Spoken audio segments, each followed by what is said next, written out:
ঐতিহ্যমণ্ডিত গৰিমামণ্ডিত বালিঘাট সৎসংগী কেন্দ্ৰৰ উদ্যোগত তাহানিৰ পৰা অৰ্থাৎ 400 বছৰীয়া ঐতিহ্যমণ্ডিত যি বালিঘাট সভা অহা 27, 28, 29 জানুৱাৰীত অনুষ্ঠিত হ'বলৈ গৈ আছে।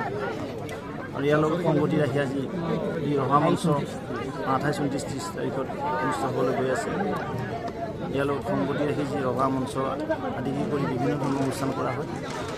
আজি মুখ্যতঃ ইয়াত সীতাগড়ৰ আধাৰশিলা বা স্থাপন কৰা হ'ল, লগতে লাই খুঁটা স্থাপন কৰা হ'ল, যিটো মুখ্য খুঁটা বুলি কয়, আৰু যি ৰভাঘৰ বনোৱা অৱস্থাই। আৰু আজিৰ পৰা এক পৰিৱেশ ৰচনা হ'ল। আই মাতৃসকলে হৰিবন্দনেৰে মুখৰিত হৈ প্ৰভু বংশীধৰ ওচৰত প্ৰাৰ্থনা জনাই যি আগন্তুক 3 দিনীয়া বিস্তৃত বৰ্ণাঢ্য কাৰ্যসূচীৰে যে আমাৰ সভাভাগী অনুষ্ঠিত হ'ব, এই সভাৰ আটাইবিলাক কাৰ্যক্ৰম সফল ৰূপায়ণ হোৱাৰ নিমিত্তে আজিৰ পৰা মুখ্য খুঁটা স্থাপন কৰি আমাৰ উদ্যোক্তাসকল, উদযাপন সমিতি আটাইবিলাক শ্ৰদ্ধাভাজন ৰাইজ আৰু এই অনুষ্ঠানৰ প্ৰতি আজি দশক ধৰণৰ 100 বৰ্ষ ধৰি যিসকল সন্মানৰ ব্যক্তি জড়িত হৈ আছে তেওঁ ওলাই আহি অনুষ্ঠানৰ আজি খুঁটা স্থাপন কৰে।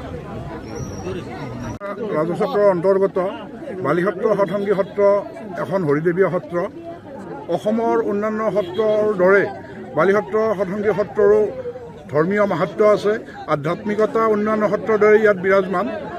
প্ৰবাদ মতে মহাপুৰুষ হৰিদেৱৰ অন্যতম শিষ্য হৰিচৰণ মিশ্ৰৰ পুত্ৰ হৰিদেৱ মিশ্ৰৰ দ্বাৰা এই সত্ৰ 16 শতিকাৰ শেষ ভাগত স্থাপন হৈছিল আৰু তেতিয়াৰ পৰা সত্ৰৰ নিত্য নৈমিত্তিক কাম কাজ চলি আছে।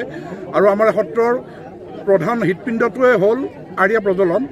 আমাৰ অহা 28 জানুৱাৰী ইংৰাজী 14 অসমীয়া 14 মাঘৰ পৰা আমাৰ আৰ্য প্ৰজ্বলন সেইদিনা। তাৰপিছত আমাৰ বিভিন্ন কাৰ্যসূচী আছে।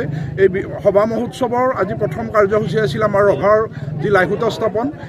ৰভাৰ লাইখুঁটা স্থাপন কৰিবলৈ আমি আমন্ত্ৰণ জনাই আনিছিলোঁ আমাৰ এই সভা মহোৎসৱ পৰিচালনা সমিতিৰ সভাপতি তথা স্থানীয় বিধায়ক সন্মানীয় ভৱেশ কলিতাদেৱক। আৰু ইতিমধ্যে আমাৰ আজিৰ কাৰ্যসূচী হৈ গ'ল। আৰু আপোনালোকৰ জৰিয়তে অসমৰ বিভিন্ন সাধাৰণ আমাৰ যি ধৰ্মপ্ৰাণ ৰাইজলৈ বিনম্ৰ অনুৰোধ, আপোনালোকে আহক আমাৰ সভা মহোৎসৱত ভাগ লওক। এবাৰ ইয়াৰ আধ্যাত্মিকতাটো এবাৰ আপোনালোকে নিশ্চয়কৈ চাই যাওক। ধন্যবাদ। যিকোনো খবৰৰ বাবে যোগাযোগ কৰক আমাৰ এই নম্বৰত 9181 307 221।